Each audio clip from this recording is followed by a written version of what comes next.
مقصد یہی ہے، پیدائش سے لے کر وفات تک جتنی زندگی مقدر ہے، اللہ نے فرمایا کہ تمہاری تخلیق کا مقصد یہی ہے، تمہارا دین سیکھو، تم مجھ سے محبت کرو، تم مجھ سے تعلق جوڑو، تعلق اچھا بنا کر رکھو مجھ سے۔ اب ظاہر اچھا تعلق اللہ سے ہمارا اس طرح ہوگا کہ ہم اللہ کی مان کر چلیں، اللہ کے احکام پر چلتے ہوئے زندگی گزارے، اللہ تعلق اچھا ہے۔ میں کتاب میں دیکھ رہا تھا، ایک بزرگ کا فرمان تھا، فرمان لگے کہ جب آدمی اللہ سے تعلق کو درست کر لے، اللہ پاک سے اپنے تعلق کو اچھا کر لے، درست کر لے،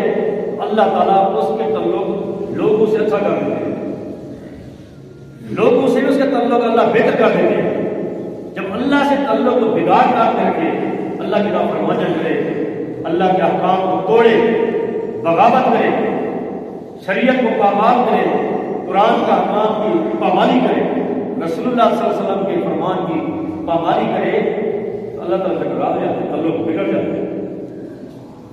جب اللہ سے تعلق انسان کا بگڑتا ہے تو اللہ تعالیٰ اس انسان کا لوگوں سے تعلقات کو بگاڑ دیتے ہیں، دلوں کو پھیر دیتے ہیں، اب کوئی اس کی قدر نہیں کرتا، کوئی اس بندے کو اچھا نہیں سمجھتا، کوئی اس کی ماننے کے لیے تیار نہیں ہے، اس کا احترام کرنے کے لیے تیار نہیں ہے۔ کیونکہ حدیث پاک میں آپ علیہ السلام نے فرمایا کہ سارے لوگوں کے دل اللہ تعالیٰ فرماتے ہیں میری دو انگلیوں کے درمیان ہے، ایسے دل ایسے درمیان میں، ادھر پھیرتے ادھر پھیرتے، ہمارے حق میں کرتے ہمارے خلاف کرتے۔ جب ہم اللہ کی مانیں گے تو اللہ لوگوں کے دلوں کو ہمارے ساتھ کر دیں گے، لوگ ہمارے ساتھ محبت کریں گے، کیونکہ ہمارا تعلق اللہ سے اچھا ہے۔ جہاں کہیں ہماری بات ہوتی ہے، دنیا کی بات ہے، دنیا کے معاملات میں پریشانی آتی ہے، کوئی شکایت ہم سب، جہاں کی ہمیں لوگوں سے دکھ ملتا ہے، یا ہمارے کاروبار ڈوب جاتے ہیں، یا ہمیں ذلت اور خواری کا سامنا کرنا پڑتا ہے، ہمیں تکلیف اور دکھ کا سامنا کرنا پڑتا ہے، اگر تھوڑا سا آدمی انصاف کے ساتھ غور کرے، اپنی زندگی کا، اپنے روزمرہ کے معاملات کا تھوڑا سا جائزہ لے انصاف کے ساتھ، ضرور اس کی رہنمائی ہوگی کہ یہ غلطی کر رہا ہے، تیری زندگی کے اندر یہ اعمال برے اعمال آئے ہوئے ہیں، ان برے اعمال کی وجہ سے خدا تجھ سے ناراض ہے، اللہ نے اس برے معاملات کی وجہ سے، برے اعمال کی وجہ سے اللہ نے تجھے آزمائش میں ڈالا ہے، تکلیف میں ڈالا ہے، بیماری میں، دکھ میں ڈالا ہے۔ اس لیے زندگی کا جائزہ لیتے رہنا چاہیے، ہو سکے تو روزانہ کی بنیاد پر، روزانہ کی بنیاد پر 2-4 منٹ، 10 منٹ، 5 منٹ اپنی جائزہ لے کے میری زندگی اللہ کے فرمان کے مطابق، شریعت کے مطابق چل رہی ہے، گڑبڑ رہی ہے۔ صبح سے اٹھتا ہوں سونے تک، کوئی دکان پر جاتا ہے، کوئی زمین پر جاتا ہے، کوئی فیکٹری کارخانے میں جاتا ہے، کوئی دفتر میں جاتا ہے، ہر ایک اپنے مدرسے میں جاتا ہے، ہر ایک اپنے مسائل ہیں، دین والے دین کے برکت میں جاتے ہیں، دنیا والے دنیا کے برکت میں جاتے ہیں،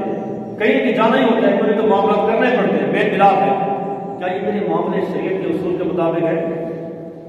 اللہ رسول کے احکام کے دائرے کے اندر ہے؟ اگر دائرے کے اندر ہے تو الحمدللہ، الحمدللہ، اللہ کا شکر ہے، تو نے مجھے اپنی شریعت کے حدود کے اندر رکھا ہوا ہے، میں تو نہیں رہ سکتا تھا، میرے اندر طاقت قوت نہیں ہے، لیکن تو نے مجھ پر فضل فرمایا، تو نے مجھے حدود شرع کے اندر رکھا ہوا ہے، میرا کاروبار تو نے شریعت کے اصول کے مطابق میں الحمدللہ پوچھ پوچھ کر چلتا ہوں، کوئی گڑبڑ تو نہیں ہے۔ یہ گڑبڑ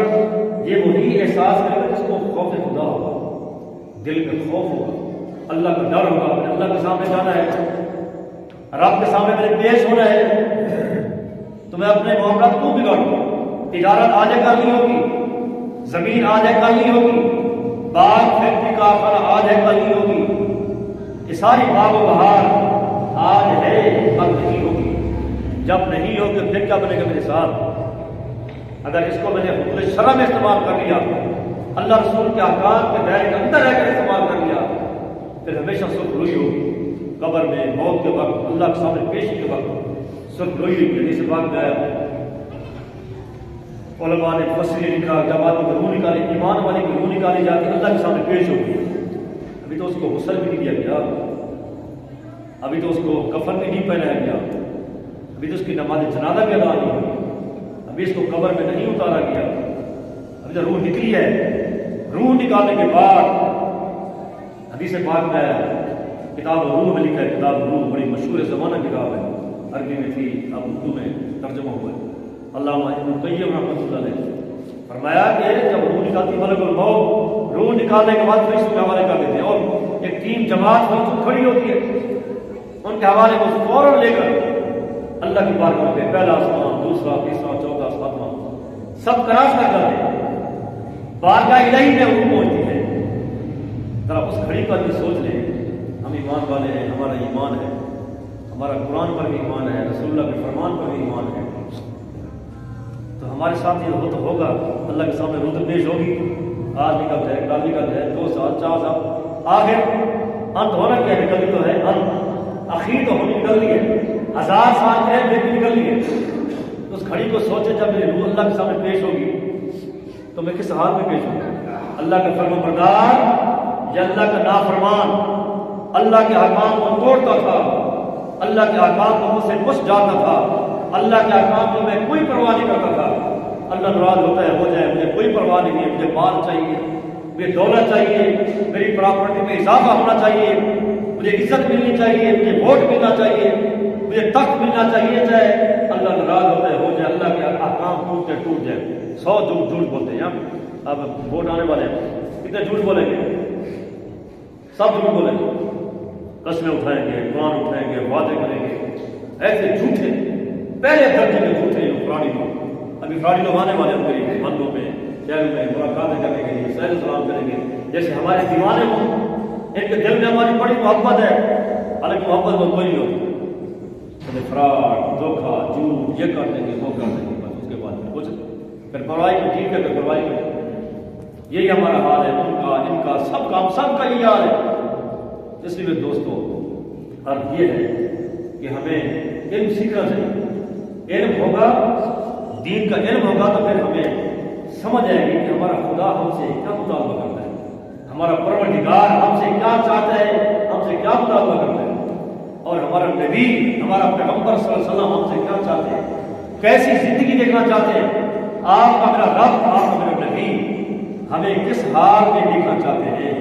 جس حال میں دیکھنا چاہتے ہیں، جب ہمیں پتہ چل جائے گا انشاءاللہ پھر ہم ویسے زندگی گزاریں۔ اللہ ہمیں علم سیکھنے کی توفیق نصیب کرے۔